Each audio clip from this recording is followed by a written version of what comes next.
my 25th year.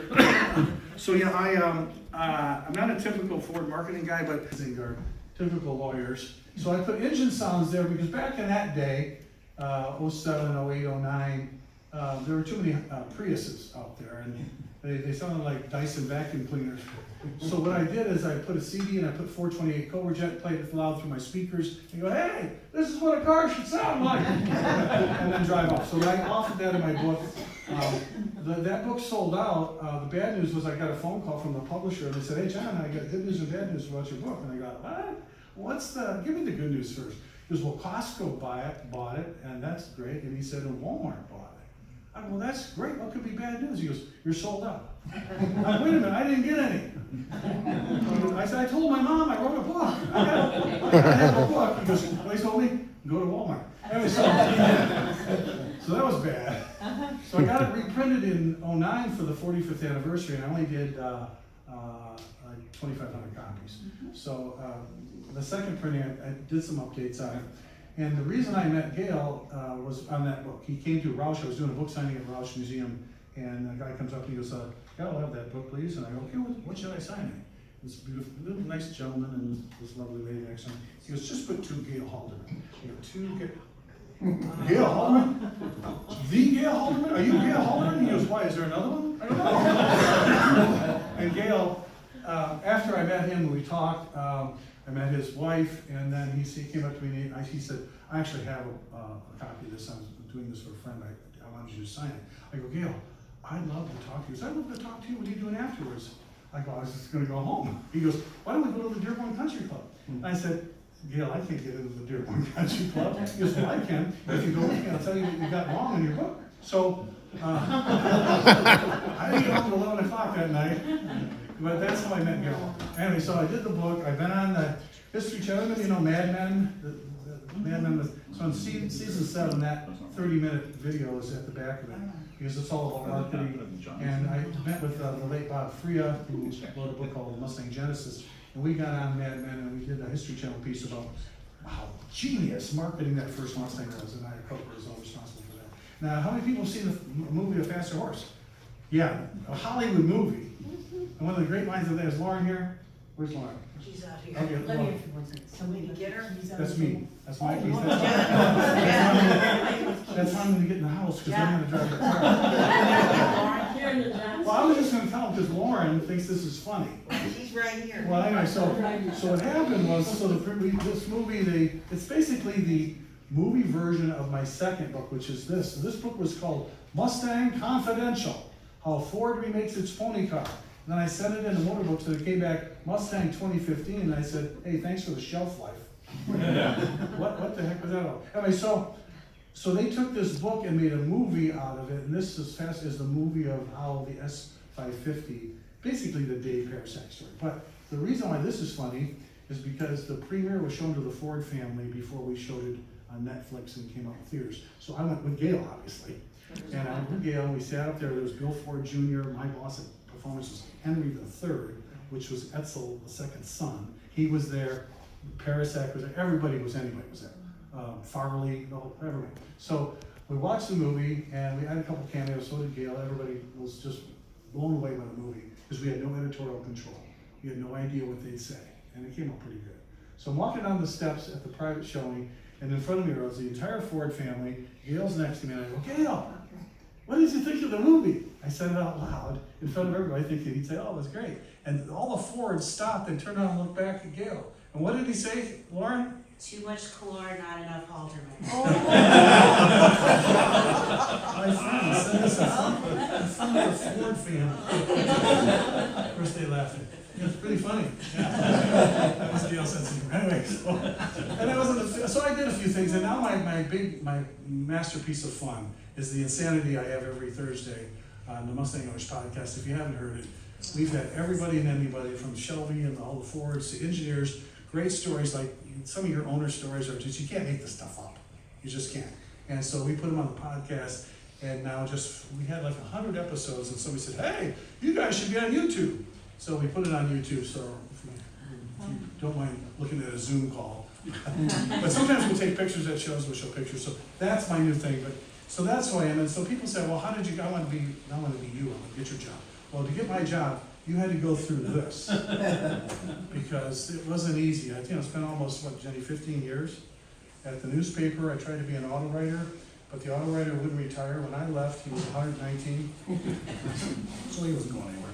So I jumped over to Auto Week, which is a magazine for people that had to have car stuff every week instead of every month. Anybody remember Auto Week magazine? Mm-hmm. Yeah. Yeah, so that was for the insane people, that you can't wait 3 more weeks. So we did it every week. And then from there, I got to go in all the Ford events, because I was a secret closet Ford guy, and we had too many import freaks and Ferrari nuts. And I told my boss, I said, what is this, the magazine for dentists? And all we have is Ferraris on the cover.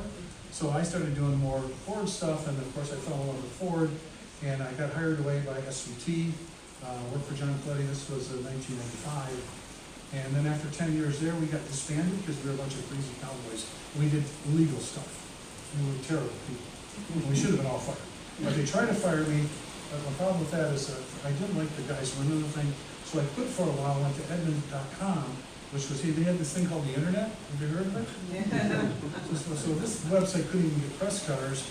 So I was the Detroit editor. And then they lost $46 million one year and said, we don't need you anymore. So I went back and for racing, because I had the SVT website and all that stuff was not on the Ford website, so they said, hey, how are we going to transfer it? And I said, well, it's going to be a job. So I thought I was going to be fired from racing when I was done, but then I created the club program. Because my boss, Jamie Allison, said the best customer for racing parts, wheels, how many people have Clor wheels, is you, club people. So I created a program called the Ford Performance Group, called enthusiast organizations. It was a fun thing. And then we almost went bankrupt. So what happened there was they killed our magazine. We had the SVT Club and what was it, Team Ford Racing. They killed it. We ran out of money, and my boss is crying. And I said, well, hey, instead of giving them a magazine like the $4 or $5 million magazine, why don't I just do an email newsletter called Fast News from Ford Racing? And so after getting the clubs involved and all the forums, I had 400,000 people getting that, and even the Ford Dealer Network didn't have 400,000 people there. So somehow that saved my job. And then at racing, of course, you know what happened. It all became Ford Performance. So because of this insanity, is why I'm able to do what I do. And yeah, that was me when I was in my Dave Letterman. So obviously, Jenny fed me well. Other than that, I can tell you, the reason I want you to know about this place, I'm so glad you made the trouble to drive out here, is because it's a special place for Mustang people who love this car. Because Gale Haldermans, who just lost, she's been 5 years now, is the guy that drew this sketch that won a contest, and I'm going to show you what he was up against. And, I will show you, in this museum are 2 of his original sketches in his portfolio that he brought to Eugene Bournier in 1954 to try to get a job after he graduated. And you can't take your original portfolio stuff out of Ford movie. You can't do it. So at his retirement party, 2 of his designers came up and said, Gale, these are your sketches. And he goes, you put those back. He goes, you didn't take them. So how I got involved with this place, and I saw they were pinned to some wall back here when this was still a dirt industry. I said, yeah, you got it. These are, and I'll show you them here today. He was freaked out. He was in his head, he had a Ford in his head before he even came to the company. So when he came and worked under Joe Orlson, if you know any Fords from say 4950 through the late 60s, Joe Orlson, chief designer. So he started doing 57, and Gale was told to do a bunch of, you'll see these back there in the impeccable. Right, and his lettering was so beautiful. You can see that was 1954. He was working on the 57s, one of his first cars. You'll see some of these original sketches in the bottom. So Gale, that's where he cut his teeth. The weird thing is, my first car, when I turned 16, was a 57 Ford. My dad was a cop, my mother was a Woodward street racer, so he wanted me to have some big piece of iron that would run into something not close. So I had the slowest 57 Ford, 292. I flipped the air cleaner upside down, so it sounded like it had a 4-wheel.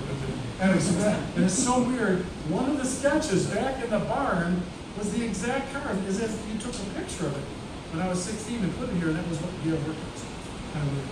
So anyway, The reason why we know Gale is because even though he was a punk kid out of Ohio that came from this little town and he was up against some of the greatest designers in the world, because he was told by Mr. Clor, his boss, who liked him, to go home and sketch something because we're going to get into a contest. That car that we were hiding because Mr. Ford won't build it, we're going to have a contest. I hooked it in like anything that was out there. So you go home and sketch. Well, he already worked at 10 o'clock at night. So he had an apartment in there. When he went home on the kitchen table at 11:30, sketches something, brings it back and sticks it on the board with 11 other entries. And guess what? I had Coca picked that sketch. And you can tell, I think it was, yeah, July of '62. So I'll show you what he was up against, but the reason why this is important, in fact, I think Karen sells you this sketch if you want it. I don't know if you guys have seen, like in my latest book, you saw a lot of renderings. Oh, this is the new Mustang. I don't look at anything like the car that you sell. But this car, other than they didn't have a back or front, this car really looks a lot like what they built. That sketch in his head was right. And this is a 3/4 rendering of it. It's very much like what Ford actually built. So the best people at Ford got together, they start doing ideas, what they're going to do. It's called a special Falcon. So what they wound up doing was a clay. So this is the very first clay. And Joe, since he was the studio chief, thought he had the better idea. So Joe did this side, the passenger side. Gale did this side. So Gale wanted this big old huge Ferrari-like scoop. He had Charlie Fanoff and Bill Damon did the front with a protruding grill nose and setback headlamps, and then Damon Woods worked on the back, and they liked that. It was the side treat. Orals thought if you put a belt line right across the car and these little scoops above and below, that Iacocca would like it. How many people, raise your hand if you'd rather have Joe Orals' design? Well, you would just like Iacocca. He said something like that looks like a Pontiac Tempest. That looks like an Oldsmobile F-85. He didn't like it. And so Orals said, Gale was all excited, and he goes, well, he usually picks the ones that are on the driver's side. And I happen to know that at one point during the evaluation process from Mr. Ford, they actually put Orals' design on the driver's side, thinking it would fool Iacocca. And he picked the one on the passenger side. So this was the car that changed everybody. You'll notice some of the other cars in the back. In fact, let me give you a look at those. So Lincoln Mercury had probably the best designers at the company at the time, and they were a shoe-in to win it. And they had 3 entries or 4 entries in that contest. This was their entry that was a shoe-in, was going to win, and they put it into clay and colored it. They didn't have the protruding nose; it was a flat nose, single headlamp. But they had this little fin on it, and they had an opening here, which you'll know came back in what the big horse era, 71 to 73. Started doing them. But look at the profile. See the roof? How different it is.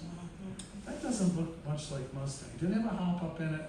Had this little, the seat pillar is very different. So when Iacocca looked at this, he said, that looked like a Buick. Doesn't it look like a Buick to you? It does. Huh? Yeah, Like a and Riviera. the front end. Yeah, okay. Yeah. So 61, anybody here 63. if you think that should have been the Mustang, would you rather have that than this? No, okay, so again, you and Iacocca are on the same page. So the Mercury guys are not happy, but then the guys at Advanced Studio, oh, no problem, we got it. So they did this one. This was, they got this, they stole this as a reverse out of the Corvette. Look at this, this was more Falcon, it was a T-Bird.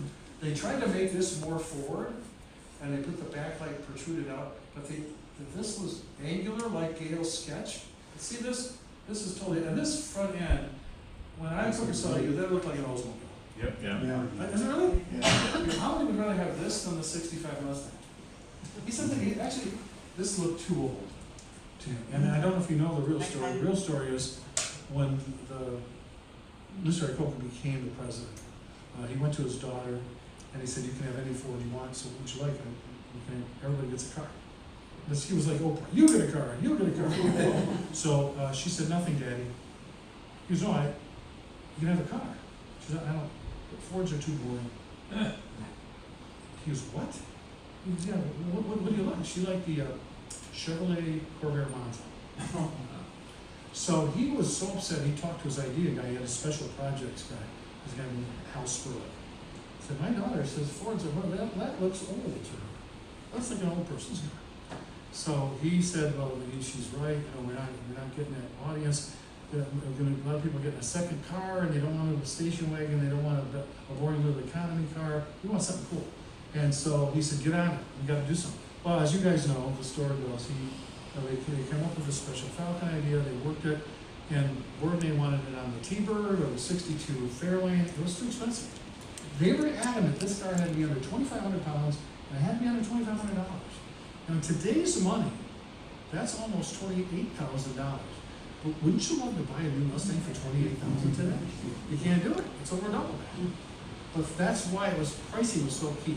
Well, Sperlich not only came up with this idea to put it on the Falcon, he was an engineer originally, not a marketing guy.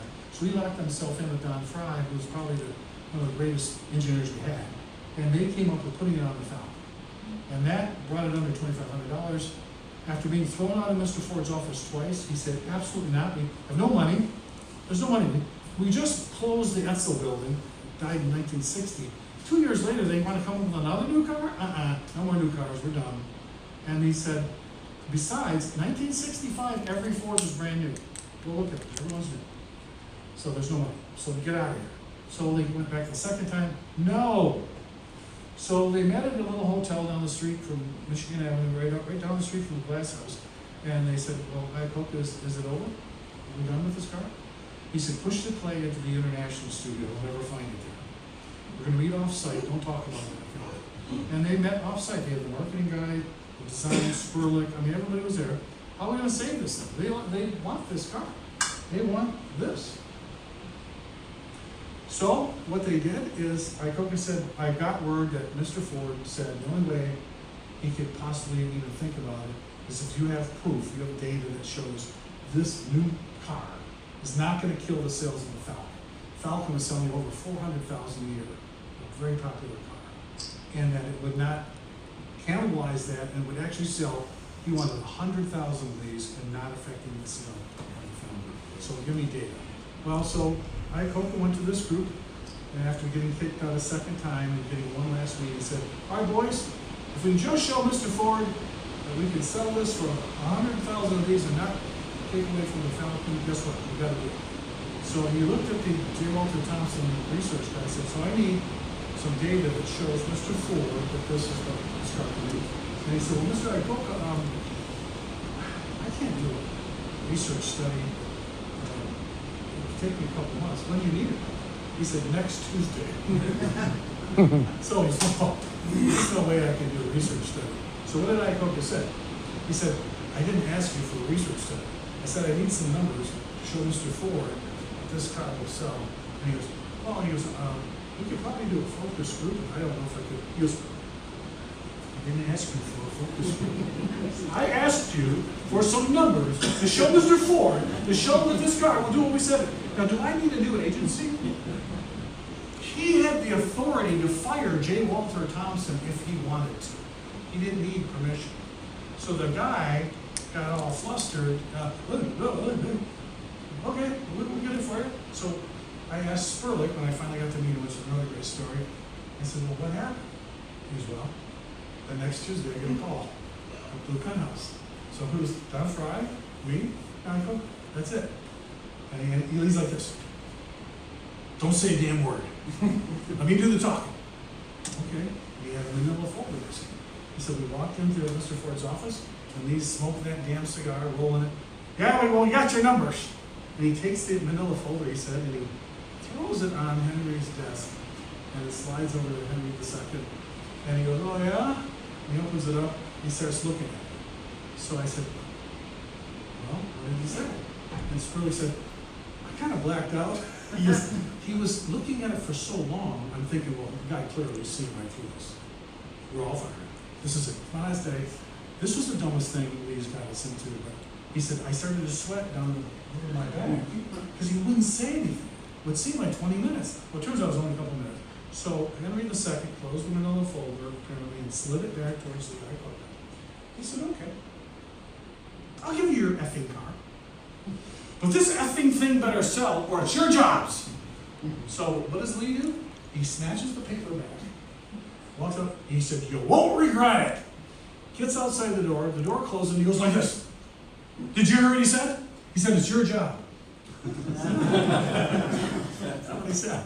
But that's the kind of insanity these guys, they wanted this car that bad. They put their jobs on the line. I can tell you from my 25 years at the company, I don't know anybody that would do that today. That's how crazy they are. So they got the approval to do this clay. Mr. Ford liked it. The only thing he asked was the more room in the back seat so people can actually sit in it. Even though that car looks small, we can fit in this car as opposed to the S550, which is good for my briefcase. Had a decent trunk. You'll notice a couple things. They had the oval headlamps. Those were not Department of Transportation approved, so they had to take those out. You'll notice too the hip. There's a little different. He got that off of the Mark II Continental. You'll notice too that they had this was really tight along here, and they had a no Mustang here. That was a Cougar. And when they asked, oh, you know, is that the name of the car? We're going to call it a Cougar. Oros wanted a Cougar. And he says, well, I thought the research showed that the Mustang, we do that Mustang one car, we don't call this Mustang. He said, I think more people have cats than have horses. So when they asked Ico, he goes, I like the horses. Wild American West. Get that Cougar thing off. I don't like cats. So he took that off of there. But I think the corral stayed. That was supposed to be I don't know if that was the litter box or what that was. Anyway. So you'll notice it's more exaggerated in this clay form, and don't forget this is a wooden butt with clay attached to it. But this was, Gale had the side profile, but he had to have those. I'll show you the guys that did the front and back. The only disappointment that Gale told me was this. This was his original. See it says Cougar there, like old Ford Cougar. These were cool. Anyway, he said he did 3 taillights, and he said he got rejected. Then he put it back in for stamping, and they could stamp it again, but got rejected. And finally went to Don Fry and said, "Hey, I want for 3 taillights." He goes, "They reject. You're gonna have to go to Icoca. See if you can go." So he went to Icoca and he said, "I want these 3 taillights. You've given me everything on this car. I want 3 taillights for it." And he goes, "I got some bad news." And Gale said, "What?" He goes, "The Falcon only has 1 bulb." And he said, "We're on a tight. We can't." So if you look, when you walk out, you look at the 65, what did he do? He took that one lens, and he painted 3 silver rectangles on it, and he put the 1 bulb in it.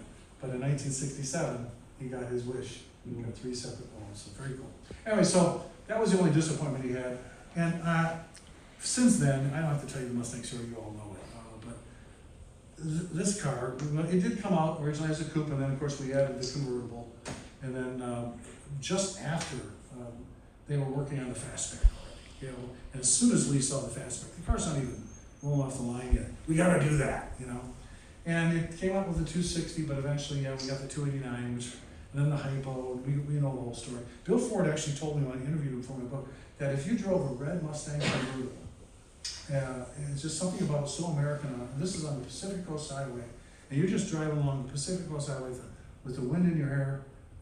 For those of us that still have some hair, it's just like no offense. It's a great feeling. It's just there's something about a Mustang, and then there was something about you buying the fastback. There was something about you wanting a muscle car, so we had to make a bigger, more muscular Mustang and sticking a big block in it, because this was voted the 67, 68 was voted America's favorite Mustang beyond Gale's original design. But all that was is a more muscular. Gale oversaw that car. It was a more muscular interpretation of Gale's original design. Then the big horses came along, and everybody got upset because it was too big, and the motors were small down, and the 351 had like 200 horsepower, and it was just too big and too luxurious. They didn't want that. So what happened is, I don't care what Mustang you like, so what year you like, whether it was original or the 2nd gen, which I happen to enjoy, or the Fox body, 15 years of that, and there was a big reason behind that. Or maybe the SN95, which brought back some of those design cues, and then the S197. I don't care, or even the S550. But that when that S197 came out, the reason I bought one, look at that car. If you can't get a date owning that car, you have problems that Ford Motor Company cannot solve. You've got issues. That's a freaking beautiful car. And they call it the retro Mustang, but it's just Gale's design, modernized. That's why you guys are so cool, because you appreciate this. And ever since that, but the problem is, then we put line lock in the S550, and then we started, and then the Terminator went at it. When we went to SVT, Coletti was crazy. I know that, but the stuff we did back there, And we put a Terminator motor in an Explorer, we put one in a Windstar, we were all crazy. But this is what happens. This is, you know, a V6 with 300 horsepower that can smoke the tire. What was wrong with us? Nothing. This Burke's coming. No, here's my question. So some of you in this room are over 40. So the problem is, some of you, the same people I've just mentioned, will leave a car show and you will go do this smoky burnout like it's senior skill day. How old are you? How old are you? I mean, why do you act like that? Nobody in this club. Nobody, who's you? Everybody, and listen, don't deny it, because I did a Mustang Club Ohio meeting and I met this gal, she said, "This is my mother," and she turned 95, she had a nice headache. "Oh, you're here with your daughter, let me see her car." She said, "Not her car, my car." You're 95, she bought a Mustang, it was a red convertible, a 2023, and she says, "I love my Coyote." So Jenny and I are taking our, remember this? We're taking our tent down, she rolls by in the top house, she got a big guy, "See ya," and then smokes the tire. What the? That was the 95-year-old woman. So there's something wrong with you and me and that 95-year-old and all of us, because this is what happens. So I don't know where we went wrong, but it's just a love. And I think it's this. Look at this picture, close your eyes, and then open your eyes again, look at this picture. It's something about Mustang, it's something about the freedom and power and just the beauty. It's looks, it's power, and it's the freedom. I don't care how bad of a day you have. You know, you get into your Mustang, you forget traffic, you just, and people are just waving at you. It's just something about sitting in it and hearing it, and driving it, your troubles go away.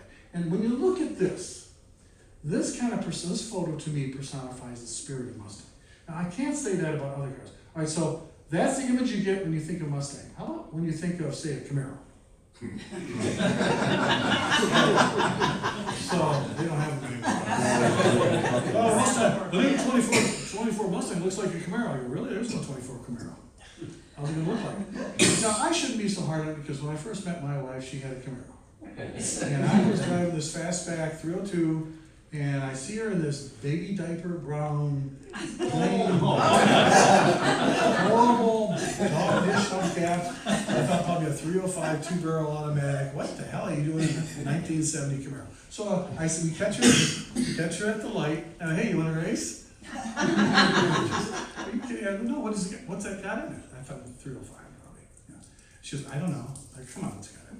I don't know. She said, I'll race you. I said, okay, light turns green. And she burned rubber. We burned rubber, and then she beat me. So, so we go up the next light, and I rolled in and said, hey, what has that got in there? There's no way. She goes, I don't know. Come on. Listen, when the light turns green now, get to a 20, about 20 miles an hour, then hit it. I think if I get a 20, roll. If I get rolling, then I hit it. My little small block Ford will read her, because she was okay. So, light turns green, we roll out, and once we got 20, this time I hit it, and I actually got rubber in second on this time. And we went to 70 miles an hour illegally, and she beat me again. So I married her and sold the Camaro. And the Camaro was a 350 4-barrel in this sleeper. Like, what the heck? What? But that's why, eventually I said, no, I got to get a 4-barrel. But this is why people that put up with the Dodge Challengers and all those guys, if I see another black Dodge Charger on the news, street takeovers, that's not what we do. But Camaro, sorry, you were formidable at times when the 396 came out, when Jenny had her 350 against my little small block. But other than that, they came and they went, and one guy came up to me, I was set up with the tent at one show, and he goes, hey, too bad Ford had to put blower on your Mustang to make it fast. And he had a big Camaro shirt. I go, too bad you had to go away for a while to find yourself. So I'm told never to do that. The company, but as you might have guessed by now, I'm not typical. Anyway, so this is why I don't like design, because what the hell is this? So either you have a cow catcher or you have a shaver here. Have you seen these cars? So I asked Gale, I said, Gale, who would ever do this? Did somebody design this on purpose? Like, what is it? And first of all, I said, Gale, is there cows a lot on the I-75? why does people build this car? He goes, John, this is when the designers aren't talking to the engineers. He was like, Gale hated this car. He thought it was terrible. But so this is what happens when bad design gets into actual sheet metal and people buy it. And people actually bought this car. Hopefully you don't have any friends. What about this one? So, the problem with, oh my aunt has a Camry, it's the best car, it's so good, she's had it forever. Well, that's a nice appliance, that's a nice little car, but they're so freaking boring. And even Toyota found out they were boring. So what they do, they redesigned it with these sharp edges now. But what happens to a bar of soap when you drop it in the shower? It's got sharp edges, big deal. You know, my question to you is, if you like an appliance, where do you have a car show for Camry? Where do appliances hang? On Home Depot? Lowe's parking lot, because you're with the rest of the dishwashers? Yeah, and the other thing is, if you have a Camry, or you brought your Mustang to Kroger, you park your Camry, you don't care, but you park your Mustang, where do you park it? As far away. Way in the back! Way out there, and then what happens? Some idiot parks right next to you! Yes, really close. It's like, what is that? And then you get out of Kroger, and you have your Camry, and you take your keys, and you go, beep, beep, where's my beige bar of soap? Where is it? Oh, there it is, because it looks like everybody else's. But have anybody in here ever parked your Mustang and forgot where you put it? No. No, unless you smoked a little wacky tobacco. So this is why appliances are fine if you just go to point A to point B, but this is about as exciting as a bar stool. I don't know about this thing. Now, what is the problem? You know, I don't mind an SUV, but why would you have to make it this freaking ugly? Right? I mean, this is, Gale is up against design like that. I mean, this is design. Who drives that? You have friends with that? Did they buy it at night? I mean, it's hideous. Or what about this? So, you're gonna have a truck. So you need, Toyota, you know.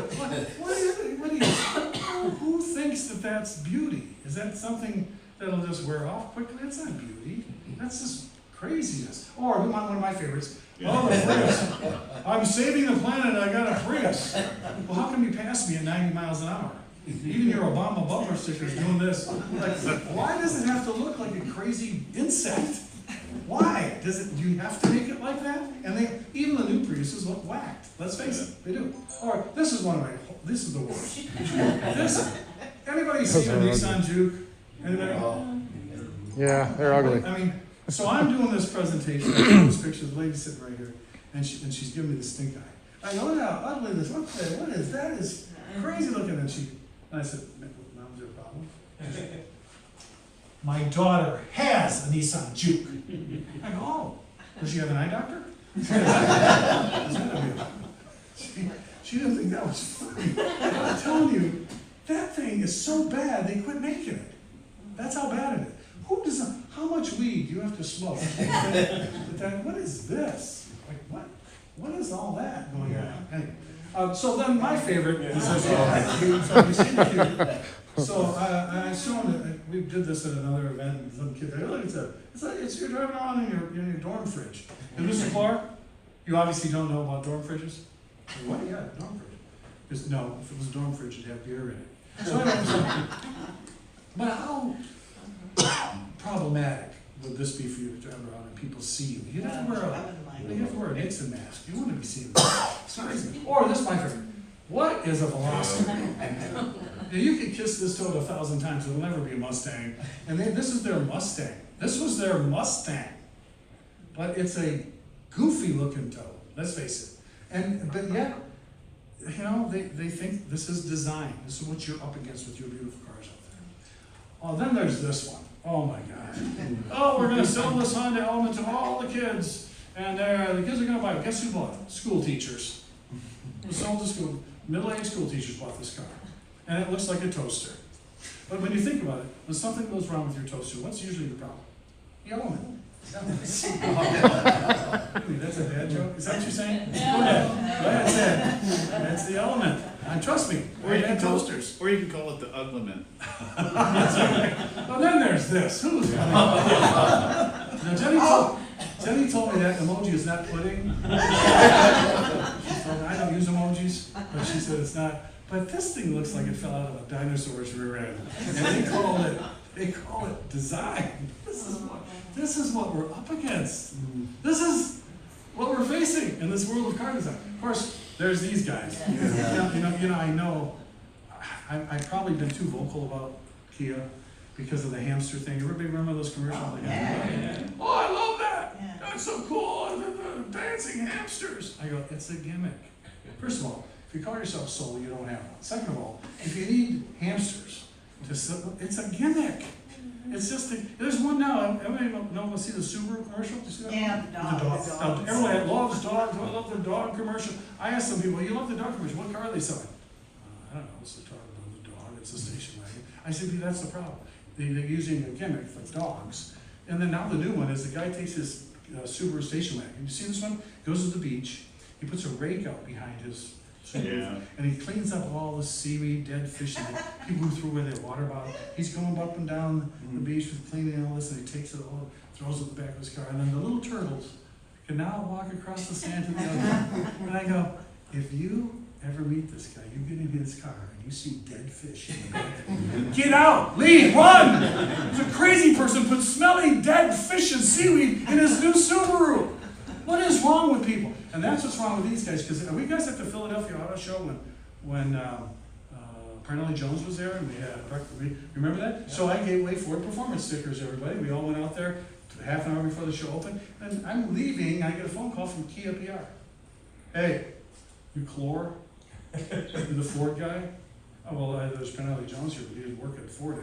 What? Did you give these club people stickers to put all over our Kia thing? It's full of stickers. You owe me $400. I didn't tell them that. I did not tell them that. But the next year I was there. I said, listen, last year I got in big trouble. I gave away stickers. You guys went out there and you defaced the hamster.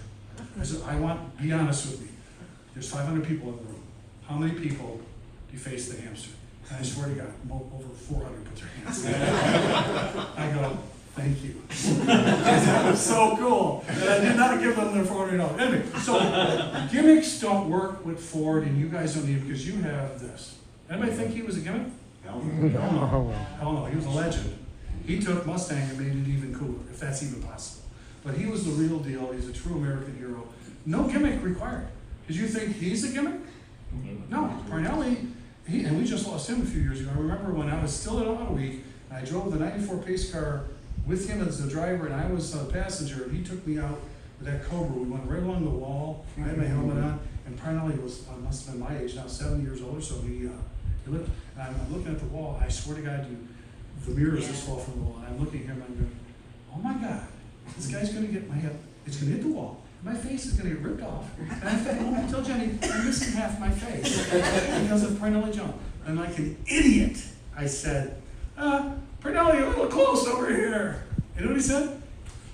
You got plenty of room. So this is a crazy man. In fact, at that session, we remember, Parnelli, the 70 Trans Am, the greatest races ever. The greatest of cars and drivers, who was the best? He goes, well, I was. Next question, because that's the kind of guy he was. But he did win. And then what about her? She was not a gimmick. You still have the poster. Mine is down in the basement. Can't have it on the bedroom ceiling anymore. In 1976, Mustang 2 was downsized. Edsel Ford didn't think the 76 Stallion was going to cut it. And so he talked to a buddy of his, Jim Wangers, who was working on GM cars. And he said, I'll talk to Edsel if I can use the word Cobra. Can we do like a mini Cobra out of the Mustang 2? And so they did this. They go, oh, we can do about 2,500. We'll do a conversion in Detroit, out of Livonia. And so he set up and he said, Mr. Ford, don't do that. They're not going to buy that. No. So what they didn't know is they're going to give it to ABC, and Farrah would drive the white with blue stripe Cobra 2 on Charlie's Angels. 60 million people tuned in on Thursday nights to watch Charlie's Angels. And after that first 3 weeks, we had 25,000 orders, not 2,500. So guess what? It's typical Mustang. Beautiful cars, beautiful people, and you gotta have one. And that's what happened. So we had to take it in-house, 77, 78. We could not convert that into cars. But she was not a gimmick. She was just a cultural icon that drove an iconic little Mustang. And by the way, you think he was a gimmick? No. How many people see that? It's on YouTube now, the chasing. How many people have seen Bullet? Oh, yeah. Yeah, good. And you know that the Charger lost 7 hubcaps. Yes. So that's, just watch it again. And But- look before at the gas station. yeah, but the guy, let's face it, for all his faults, he could drive, and he was the real deal. He was a real enthusiast. He loved cars, and he was just. When I showed this slide, this very exact slide, in front of over 100 Chinese journalists who came to the United States because we're going to export Mustang to China in 2016, I threw an interpreter, gave the whole history of Mustang, nothing. Put this slide up. All of a sudden, they stand up. They take their cell phone. Put it! Taking a picture of the slide. Like, what? What's the picture for? So I asked one of the Chinese club guys, like, what was that all about? And he goes, well, that's what we, I said, well, we didn't send Mustangs in '68. He goes, movie was black marketed. I said, no, that's what we think of you. We think of Mustang, we think of how you say, badass. So I soon realized that what Mustang does, it's this marketing this car, it's this persona. And say what you will, we were able to then take that very same car, which, and we put it at, when we came up with our new car, we put it at the Detroit Auto Show to show you the legacy and the heritage of that car and this car. And a brand new marketing manager just came out of Gale. I think we just hired her. She's supposed to be a superstar, and she didn't like that. And she said, who do I put? Anybody out here know something about Mustangs? They go, go talk to Clor, he wrote a book. So she comes over and goes, she said, I'm marketing. So I go, oh, she's probably going to be my boss. So I was real cordial. And I said, what can I help you with? She said, see up there on the stage? See this? And this? And yeah. She says, why would we put a rusty car next to our good car? I go, oh, well, you see, that's the real Bullet. That's Steve McQueen's Bullet, the real one. And this is, without that, we don't have that. That's just I would have painted it. So How's she can't see you? I don't know if she works at the company anymore, but that's what you're up against. So for me, who could forget this? Maybe she didn't watch the movie, but who? I mean, I know you guys know this. This is probably burned in your head, but what you don't know was my role in the movie. Very good. I had, okay, so maybe I didn't drive, but I was speaking during the chase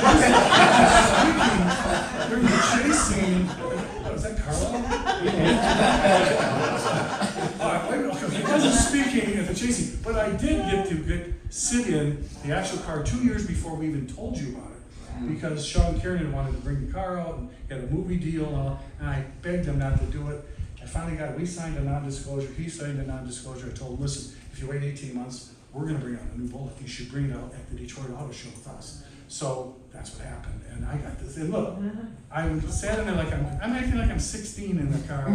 I'm your same car, I'm sitting in the same car, the same McQueen. What's wrong with me? Seriously, come on. Anyway, so that's why you drive like this. The first Bullet we made, we had a poster with the Bullet flying, and you saw the Bullet flying in the movie. Then we did this poster, but the lawyers made us, don't do this at home. There's a big disclaimer. If you're driving your new Bullet like this, you need to go see the doctor. Well, we don't do that at home. We do that on the street. Yeah, you know, it's an I-75. So yeah, that's what, I mean, these cars fly. But Ford has a history of making stuff fly. This thing, if this doesn't look like it could fly, have you ever seen one of these in person? Yes. You get a picture, forget a picture. They're just art. They are art. Jenny, can I say it? She said, never say this. I said, but it's automotive porn. Is what that is. This is so sexy. She said, John, don't ever say that. But I just like that car. And so then what do we do with that? Then we go out and whip Ferrari again 50 years later. And I said, why did you guys, this is with a 6-cylinder out of an F-150.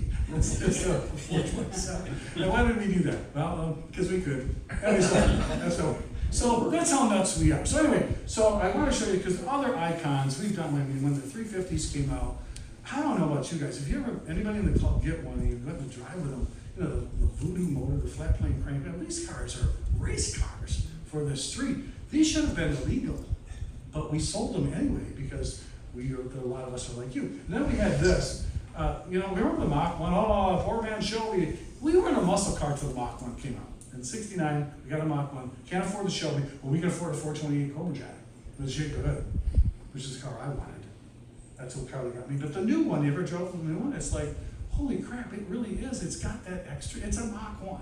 Everything, and then of course, we built the GT500 again, and every year as it went up in horsepower, 500, 555, then we got 600. What? Every time who needs 662 horsepower? I do. Where? On the ramp? Yes. Auto trooper. Danny loved ramp. So, say what you will, look at that. Now, if you can't get a widower to come out of these cars are so beautiful, and they're so powerful, and they're so crazy, and they're so expensive, but they're the legacy that we built now of this beauty and power and grace, just like that horse photo I put. So anyway, if you like trucks, Raptor is it's not a truck with a shock absorbers on it. It's really built for, my son is a U.S. federal agent for the Border Patrol. When he was down in Yuma, Arizona, he said he wanted to be a supervisor. I go, why? He goes, because we get to drive Raptors. Instead, he's got a Chevy C1500.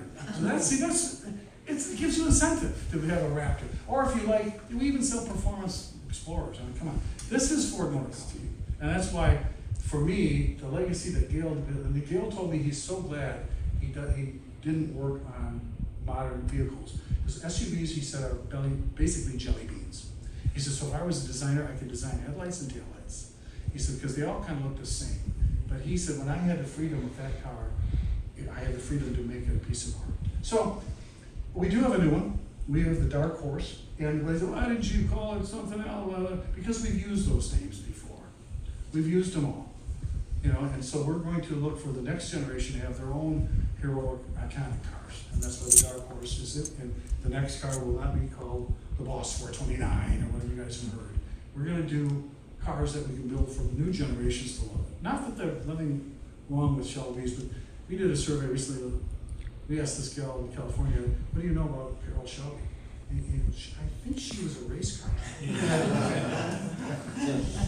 Forget it. So we do have that. Anyway, so we have these, in case you want to plug something in, because people said, why would we use our name on something like that? Well, they thought, we had to compete by the name. But as you know, you don't buy a car for it. It's a great SUV, but it's not a Mustang. Anyway, I can't say that out loud, so erase that. Or maybe what if we come up with this four-door? We have what if we have a pickup truck or a station wagon? There's a lot of moaning going on. Well, the burning question, John, is will there be a four-door based on the S60? So anyway, the next day... Wait a minute, that's almost like no comment. What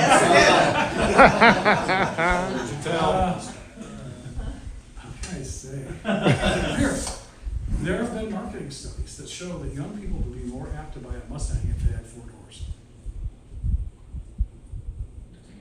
That's all I can tell you. What's wrong with it? No, why are they going to make it? They've done crazier things. But just to say, we've got a lot less choice. We don't have a lot of cars, but to be a Mustang fan, I mean, you guys got a GTD on order? Because I want to borrow some money off you. No, but I mean, we have an incredible array of. This car, 61 years later, we're still cool, and it's a wonderful thing. So, and I always say that because I don't care what you really have. Maybe you didn't have a Mustang, you like Mercury's, I don't know, but every Ford vehicle, you probably don't know this, has you've been a Carlisle, every Ford has a club. Everyone. And originally Model T and Model A, that was to get parts and keep them on the road, but the Pinto Car Club of America, 5,800 members. I mean, we were in it. I'm still in it. I mean, all these, the Etzel Club, those guys are great. The Lincoln of Distinction Club, Bronco Club. Every Ford is built to have a connection with you here. Somewhere, there's something about a Ford that is not like a Camry or let's put it this way. You drive any of these classic Fords or your Mustang today, when you go somewhere and you have your Mustang with you and you pull into, the BP and you say, you're filling up, and then you pull up next to a Nissan Altima. No one will give a look at the Nissan. They don't care. But everyone that has a Mustang has gotten this. Oh, did you get those wheels, those factory? Because it's beautiful, and means you are cooler than all of your friends. And if you have friends that have an Nissan Altima, show them where the Ford dealer is. Like, you don't have to live life that way. It's short. Live it to the fullest, and you guys you need better friends. Anyway, so I say this because, Ford does a couple of things. You call them, and there's Carlisle, and we're at track events. We do that stuff. We have the Mustang Unleashed thing. Here we are at Carlisle again.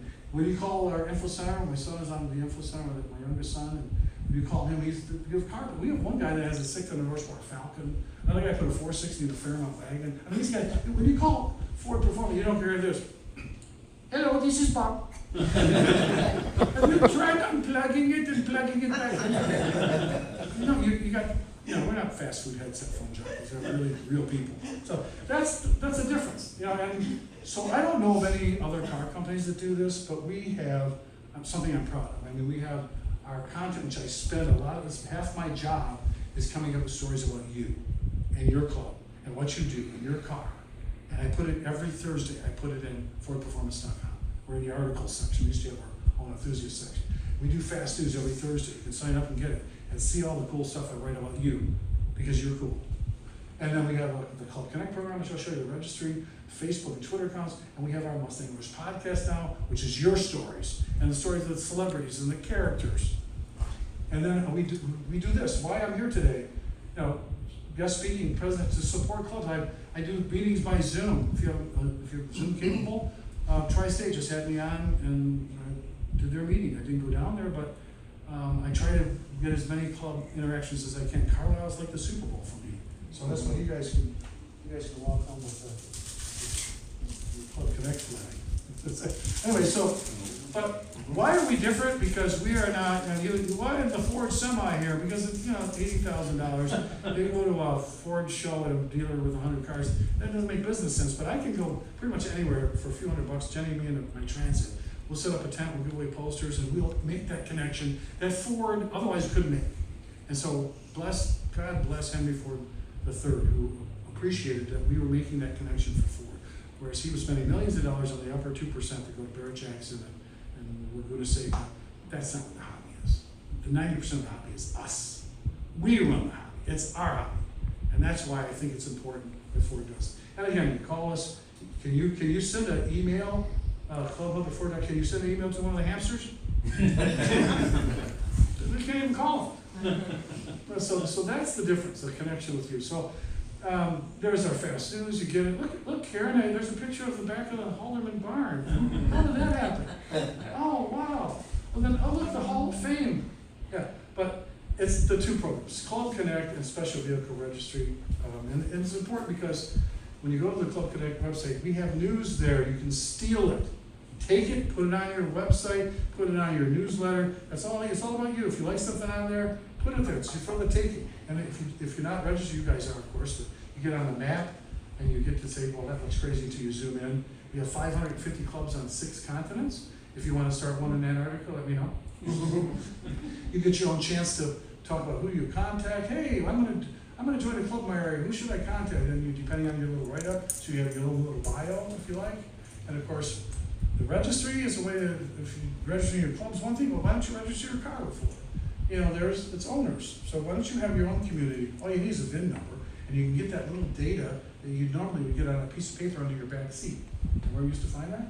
And then, by the way, does Ford get something out of it? Absolutely.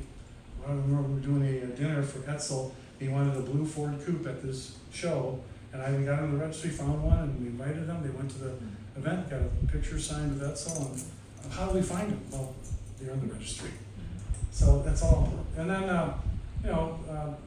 it benefits us because if we do come to your area, let's say we're coming to Reading or to Allentown and we're doing something, we can call you guys and come out and hang out with us. So, and then you have a chance to show, here's my car, and how many other yellow Terminators are there in Hershey, and you can go check out, put in your own data. And the other cool thing is you can put your pictures in. And one guy found out, he put his car in there, and we found that the NAVIS data said his car was originally a 6-cylinder blue car, and it was an 8-cylinder red car. You put your own pictures in, please, guys, no Speedos.